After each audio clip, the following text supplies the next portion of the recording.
ایک انسان کو منانا کتنا مشکل ہے، انسان کو منانے میں انسان بہت ذلیل ہوتا ہے، اللہ کو منانا کتنا آسان ہے. ٹھیک ہے، تو یہ ہے وہ مثالیں جس سے ہمیں سوچنا چاہیے کہ ہم کس ہستی کو اگنور کر رہے ہیں. ابو ذر reported, the messenger of Allah sallallahu alaihi wasallam said, Allah Almighty says, whoever comes with a good deed will have the reward of 10 like it and even more. جو کوئی اچھا عمل کرے گا میں اسے 10 ریوارڈز دوں گا، دنیا میں بھی اور آخرت میں بھی.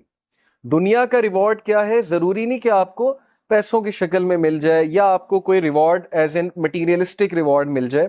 عزت ہے، اللہ تعالیٰ کی طرف سے کنٹینٹمنٹ ہے، اچھی نیند ہے، اللہ تعالیٰ کی طرف سے اچھے دوست ہیں، اچھا لائف پارٹنر ہے، اچھی فیملی ہے، اچھی لائف ہے، عزت والی لائف ہے، یہ ریوارڈز ہیں. And whoever comes with an evil deed will be recompensed for one evil deed like it or he will be forgiven. اور جو گناہ کرے گا تو گناہ 1 لکھا جائے گا، 10 نہیں لکھے جائیں گے. ریوارڈ کرے، اچھا کام کرے گا تو 10 لکھے جائیں گے، گناہ کرے گا تو 1 لکھا جائے گا. تو یہ اللہ کی ذات ہے. He is all merciful, compassionate. When Allah SWT created the throne, He wrote over it, Verily, my compassion overcomes my wrath. بے شک میری رحم دلی، میرا compassion میرے غصے پہ حاوی ہے. اللہ تعالیٰ is all merciful for the creation.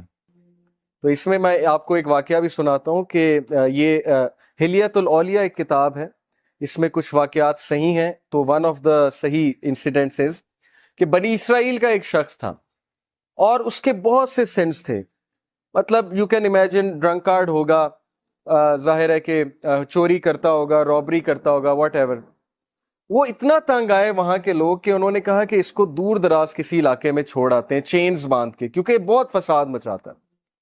تو وہ اس دور کے جو نبی تھے ان سے انہوں نے مشورہ کیا، مشورہ کر کے اس کو چینز میں باندھا، دور پھینکا. یعنی اس کے سینس اتنے زیادہ تھے، وہ اتنے تنگ تھے، انہوں نے کہا مرتا ہے تو مرے. اس بندے کی ڈیتھ ہو گئی اور اللہ تعالیٰ کی طرف سے اس نبی کو وحی آئی، اور وحی میں اللہ تعالیٰ نے کہا کہ میرا ایک ولی فوت ہو گیا، تم نے اسے غسل نہیں دیا.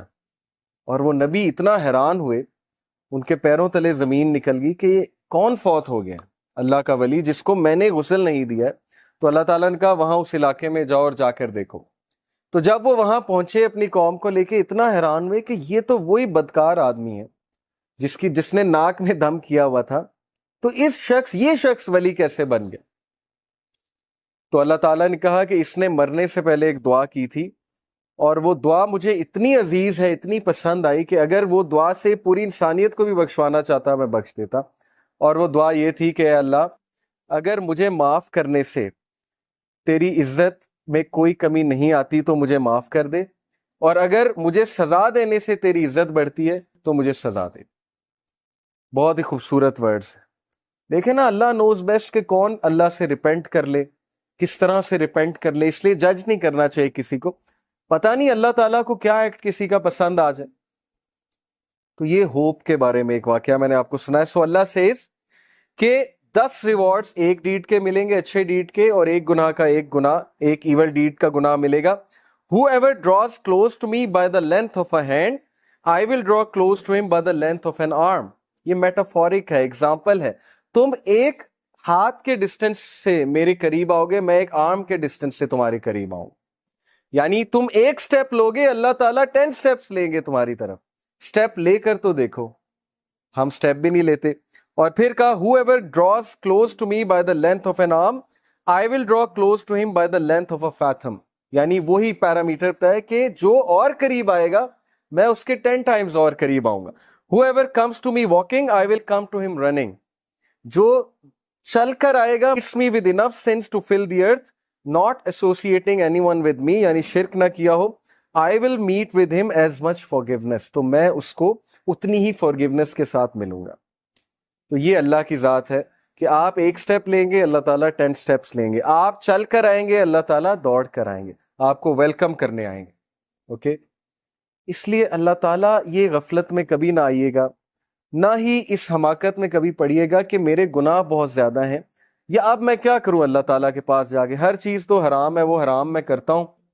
تو سٹریس میں آ کے انسان اللہ سے ہی بات کرنا چھوڑ دیتا ہے، کہتا ہے بس میں نے کرنا ہی حرام ہے تو چھوڑو، اللہ تعالیٰ سے کیا بات کرے. تو یہ حماقت ہے، یہ شیطان کا بہت زبردست اسٹریٹجی ہے کہ ہمیں اللہ سے بدگمان کرنا، تو بدگمانی کبھی نہیں کرنی، اور وہ حدیث فالو کریں کہ رسول اللہ صلی اللہ علیہ وسلم نے جو فارمولا بتایا کہ follow an evil deed by a good deed. کوئی گناہ ہو گیا ہے، کسی کو آپ نے کوئی ظاہر ہے حقوق العباد میں کمی ہو گئی ہے، یا کوئی پرسنل سن ہو گیا ہے، اللہ کی حدود پامال ہو گئی ہیں، جو کام نہیں کرنا چاہیے تھا وہ اکیلے میں کر لیا ہے، تو ڈی موٹیویٹ نہیں ہونا، پروکریسٹینیٹ نہیں کرنا، اتنا زیادہ ریگریٹ میں نہیں چلے جانا کہ بس اب زندگی ختم ہو گئی، اب تو میں بالکل ہی بیکار ہو چکا ہوں. رسول اللہ said follow a bad deed by a good deed, بس خلاص، تاکہ دل پہ وہ کالا دھبا نہ پڑے جس کی وجہ سے پھر ظاہر ہے دل بہت ڈارکن ہو جاتا ہے، پھر نیکی نیکی نہیں لگتی، برائی برائی نہیں لگتی. اور یہ ہم نے خود فیل کیا ہے، ایک دور میں برائیاں بالکل برائی نہیں لگتی تھی. یہ تو پرسنل ہمارا ایکسپیرینس ہے. میری لائف پاسٹ میں ایسی ہے کہ بہت سی برائیوں میں انوالو تھے، وہ لگتی ہی نہیں تھی برائی. یہ کنڈیشن آف ہارٹ پہ ڈیپینڈ کرتا ہے، اور اب وہ چیز اتنی برائی لگتی ہے کہ میں حیران ہوتا ہوں کہ کسی دور میں ہم یہ بھی کرتے تھے. تو it all depends on the condition of the heart.